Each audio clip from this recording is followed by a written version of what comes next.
नमस्कार मित्रांनो, तर आज चाललोय आपण औंधला जाऊन DHL कंपनीतले 5 बॉक्स घेतले आणि निघालो आपण शिरवळला. घरून निघताना काय नाश्ता केला नव्हता, त्याच्यामुळे लय भूक लागली होती. मग थांबलो आपण पेट पूजा करायला. नाश्त्याला मग पोहे आणि चहा घेतला आणि निघालो. आपला छोटा DJ चालू केला आणि गाणे ऐकत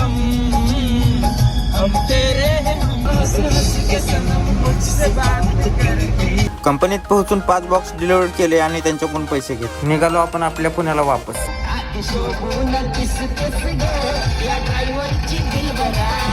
मग आपल्या कंपनीत पोहोचून गाडी भरली आणि निघालो आपण लोणीकंदला. मित्रांनो, आयुष्यात जर बायको पाहिजे तर अशी पाहिजे. बघा त्याच्या वाईट काळात पण किती साथ देते. तिच्या नशिबात सायकल जरी असली तरी त्याच्या नशिबात ती आहे, कारण या जगात सुद्धा सायकलवर बसणारी बिंदास माझी बायको आहे. दुपार झाली आणि भूक लागली होती, पण आपल्याकडे टाइमच कमी होता. मग आज वडापाववर दिवस काढला. कंपनीत पोहोचून गाडी खाली करून घेतली. घरी निघताना पाटील पण आपल्या सोबतच होते. म्हणलं बाहेरच आज हॉटेलला जेवण करून जा. मग थांबलो आम्ही मच्छी खायला.